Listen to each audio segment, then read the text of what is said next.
Don Courtesan? Ron Cornish?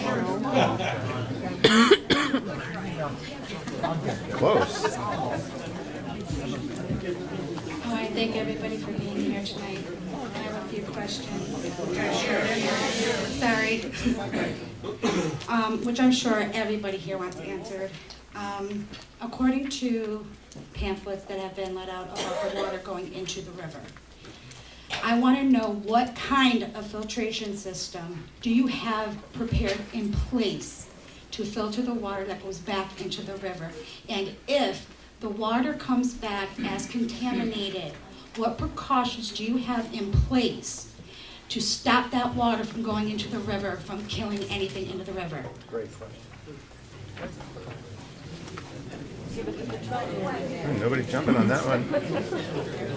Well, it's not built yet. We'll find out what's the plan. Figure it out. So as you've heard already tonight, there's a process in place with the PADEP. So there's an application in right now with them. And that application includes information about the water quality of the creek as it is today, water quality of the creek at the Lackawanna. It also provides information on the water that is going to be taken from PA American. So the plant will be taking potable water from PA American and using it for cooling water. It's non-contact cooling water that goes through a system that basically doesn't come in contact with anything inside the plant itself, including the stacks and things like that.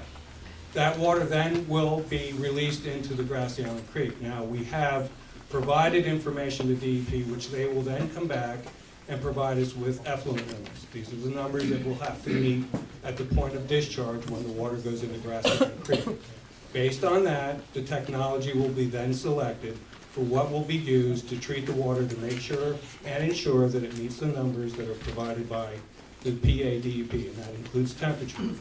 That information will be used to develop the actual engineering information that will then go into the technology. So some technology will be applied that will filter and clean the water, but it will be based on what the actual numbers are that are provided by the PADEP. Another question that I had is the emissions that's going to be expelled from the stacks. There are plants that are in place that have had to upgrade their stacking system to meet the MATS regulations. My question is a lot of those people have filtration through their stacks to filter sulfur dioxides, nitrous oxides, and those combinations to minimize the emissions that are going into the air for the quality of air that's being emissioned out of those stacks. Are those going to be put in place also?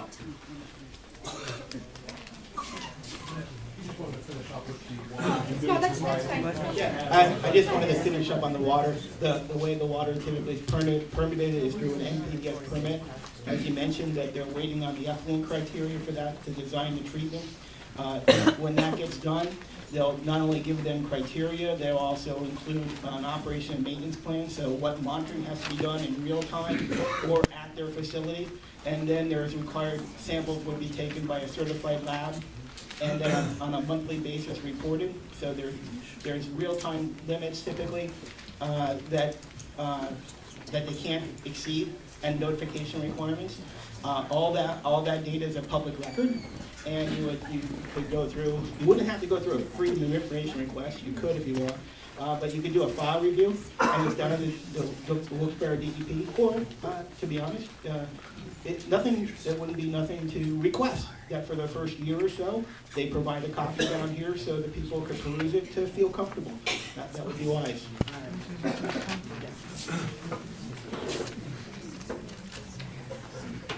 Of Trout Unlimited's 13,000 members throughout the state of Pennsylvania, we've trained over 300 water quality volunteer testing personnel. 12 of them reside right here in the valley, in the Lackawanna Valley. And we are a watchdog organization. We monitor water sites in the Marcellus Shale area. We monitor the American Rock Salt facility down in Scranton. Starting this summer, we will be establishing baseline data at Grassy Island Creek to see what it's like now. And throughout the period after they're in operation, we will continue to monitor the quality of the water that's coming through. And if Invenergy wants to invest something in the community, I would like to see them invest in helping us purchase data loggers so that we can be reporting on a constant basis as to the temperature and effluent levels. Will be cool. Mentioned that all of this is in New York and have energy. Nobody brings that I up. think everybody knows that the Lackawanna River Corridor Association has been monitoring this river for the last 28 years. We've been looking at all the creeks coming into the river. We've got a whole series of recommendations for restoration of the river, protection of the river. So we will be commenting on the permit application. We have expectations that the company will have to meet at its state federal law. They have to meet these requirements. They have to limit their effluent. They have to control the temperature of the discharge. We will be collaborating with Trout Unlimited, and as we have been for the last several years, to monitor specific situations, and this is definitely one of the situations we will be monitoring. We have expectations that this company will be abiding by state and federal regulations. That's the law. And we will expect the law to be enforced, and we will be monitoring along with DEP to make sure that DEP is up to snuff. We're also going to be requesting that some of the real-time data that is being collected through the monitoring process by the company be posted on their website so that we can watch it, particularly the temperature. I think we're going to be also asking that temperature signs be installed in the creek above the discharge, at the discharge, and down below as the creek flows into the Lackawanna River, so that that information can be seen by anybody 24/7, 365. And we're also going to be suggesting to DEP that the plant have a facility with water storage capacity. If there's problems with the temperature, they're not able to meet the temperature limits. They need to be able to store that water and/or shut down their facility operation until they can come back into compliance on their temperature requirements. Rella? Scassalotti? They never answered the question about I'm the just saying, we still gotta get through 30 people. I know, but what about the error? It's not the people, it's the speakers up there that are taking all the time.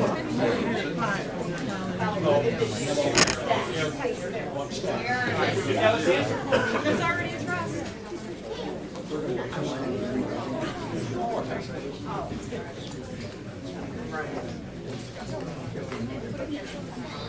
Right.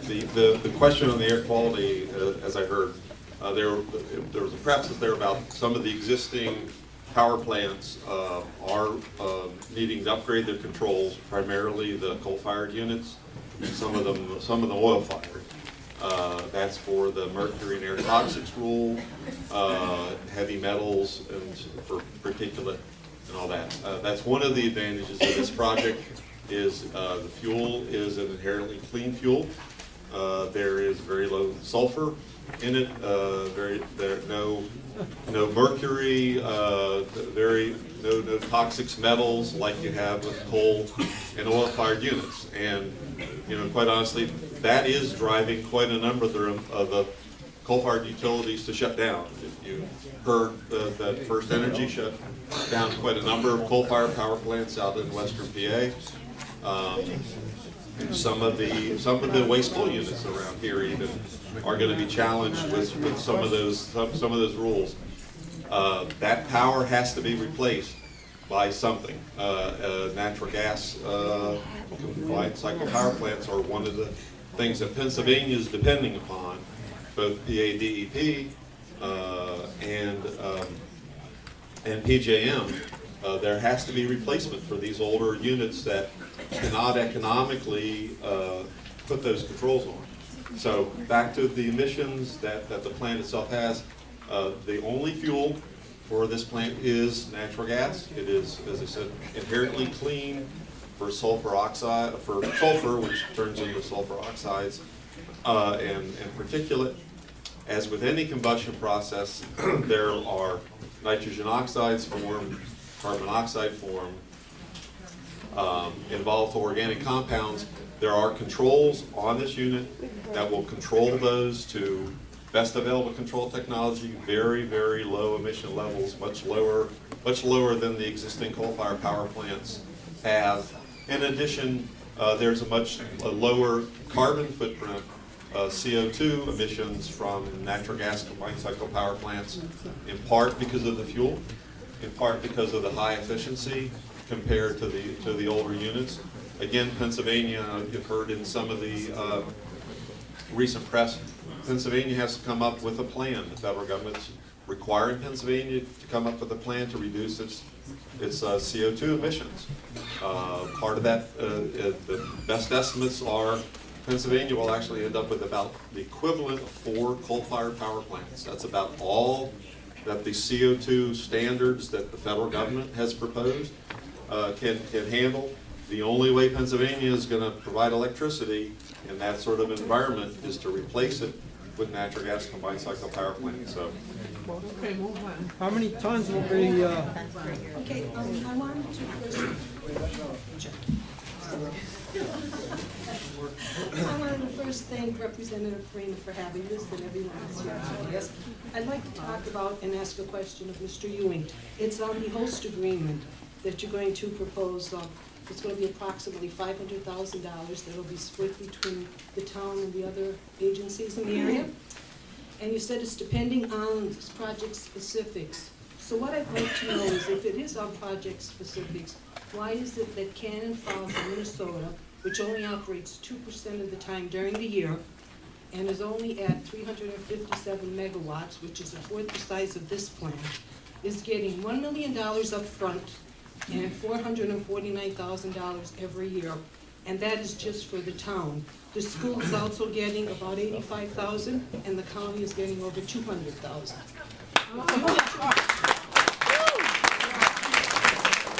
If we could calculate their plant and recalculate it into what's going to be put here, you should be paying us $210 million up front, $90 million every year thereafter, and that is strictly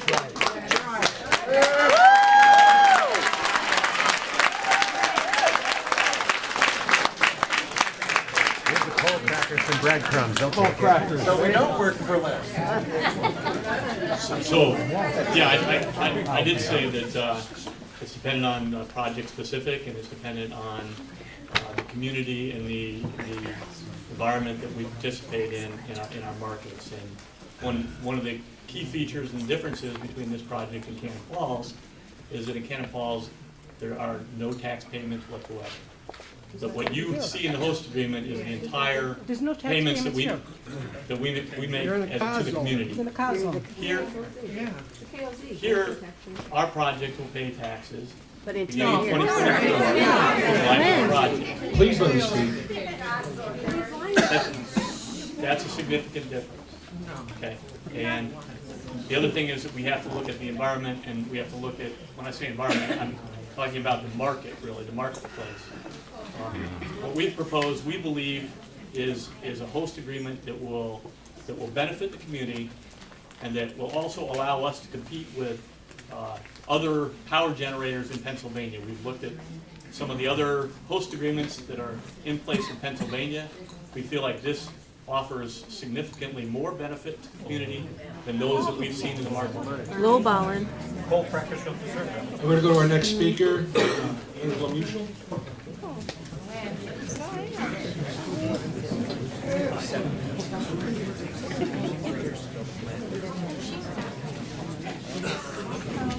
My question is to Mr. Ewan. In prior PowerPoints, you stated that there were 3 gas lines going into the plant. And at the end of the meeting, I asked, are they in place? And you said, yes, they are. Now, last week, UGI put a piece in the paper stating that they have to put the lines in place now. That's my first comment. My question to you is there an alternate fuel source needed for this plant, and what is it going to be?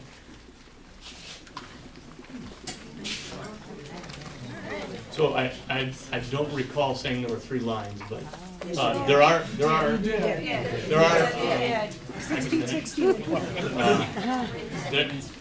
there are three lines that run in front of the property, okay? Two of those are unrelated to our project and that we have nothing to do with. They actually run up to the PEI power park. There is one UGI line that runs in front of the property, and that's the line that we'll be tapping into. The announcement that you saw from UGI was upstream improvements that they need to do in their system to enhance the overall capacity and reliability of their system. So they have additional infrastructure improvements that they're going to be making in their system to benefit both us and the surrounding community. And my second question, Oh, well, I'm saying, can you tell me again? I'm sorry. do you need an alternative fuel source? Oh, okay, so do we need an alternative fuel source? No, we don't. Our fuel source is natural gas. I thought the government required it. No, no. The government does not require backup fuel source. Jerry?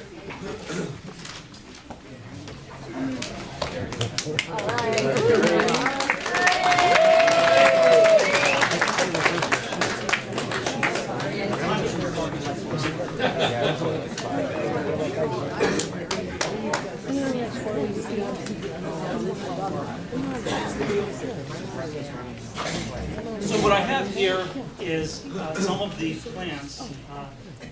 There's two sets here. One is Invenergy's plants. I'm going to leave these so people can actually view them.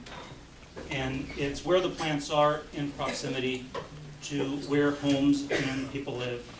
And this was actually a set of facilities that Invenergy provided for us at the Fiorelli's town hall. And it also shows not Invenergy's plants, but other companies' plants and where they sit in proximity to the population.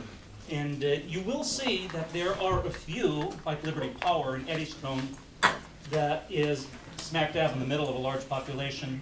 But I need to call out on that one that it replaced a coal facility.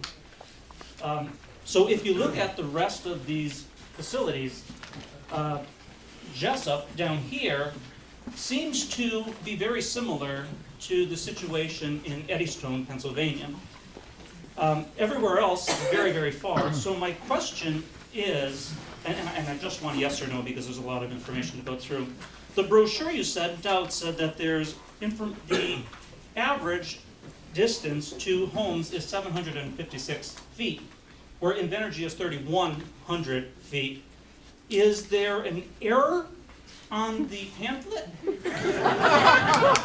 Or are you calculating that differently? I don't know, is it metric? Yes or no? Sir, fine.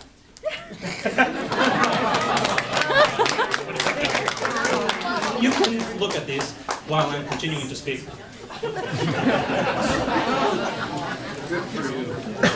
The next question that I have has to do with, I will forego the one about the host agreement, but if anybody's interested, this is a comparison as to what Jessup should get, recalculated over the 20 years compared to Cannon Falls. I think that we're worth as much as that. The next question has to do with I have a whole bunch of information that I did research on. By the way, I did ask to be on this panel, but I was told I don't have enough knowledge. But this actually talks about the conditions of these towns where all of these gas facilities are.